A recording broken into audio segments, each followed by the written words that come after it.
নায়ক আসিফ আকবর এবার সিনেমা প্রযোজনায় আসছেন।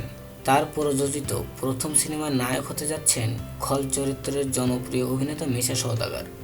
৪ জানুয়ারি মিশার জন্মদিনে আসিফ সিনেমা বানানোর ঘোষণা দেন। এরই মধ্যে সিনেমার বিষয়বস্তু চূড়ান্ত করে ফেলেছেন তিনি।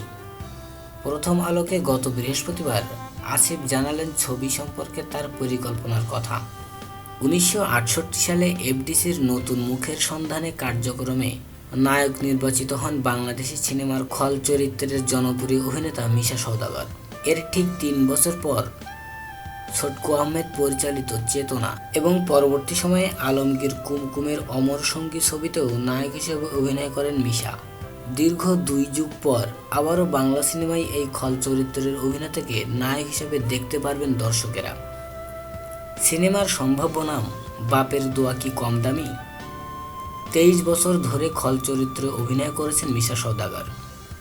গত শুক্রবার সকালে প্রথম আলোকে মিশা বলেন, শুরুতে আমি যে নায়ক ছিলাম এটা এখনকার অনেকে জানেন না। আসিফ আমাকে খুব ভালোবাসে। তার প্রযোজিত এই ছবিতে একটা দারুণ গল্প আছে। আমাকে সেই গল্পের নায়ক হওয়ার প্রস্তাব করেছে। আমিও গল্পটা শুনে ভালো লাগায় রাজি হয়েছি। ২০১৫ সালের আগস্টে প্রথম আলো অনলাইনে প্রকাশিত এক সাক্ষাৎকারে মিশা বলেছিলেন, যদি কেউ আমাকে নায়ক হিসেবে চান তাহলে গল্প থেকে সিদ্ধান্ত নেব। প্রধান চরিত্র হলে অবশ্যই করব। মানুষ তথাকথিত নায়ক বোঝাতে যা বোঝায় তা নয়। গল্পের নায়ক হলে অবশ্যই করব। অ্যান্টি হিরো হলেও বেশিরভাগ ছবিতে দর্শকের হাততালি আমার পক্ষে নিয়ে এসেছি। মিশা জানান, বাপের দোয়া কি কম দামি সিনেমায় তার বিপরীতে অভিনয় করার কথা রয়েছে বাংলাদেশের শাবনূর অথবা কলকাতার ঋতুপর্ণার।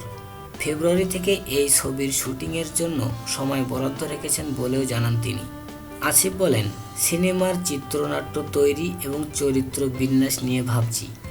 পরিবারের প্রধান কর্তা বাবাকে কেন্দ্র করে তৈরি হবে আমার প্রথম সিনেমা। আপাতত কেন্দ্রীয় চরিত্রে যিনি অভিনয় করবেন তাকে চূড়ান্ত করা হয়েছে। বাকিগুলো কিছুদিনের মধ্যেই ঠিক করে ফেলব। প্রতিদিন নিউজের আপডেট পেতে নিউজ আলোকে সাবস্ক্রাইব করুন, লাইক করুন, শেয়ার করুন, কমেন্ট করুন। সাবস্ক্রাইব করলে পরবর্তী সংবাদটি আপনার ইমেইলে পৌঁছে যাবে। ধন্যবাদ।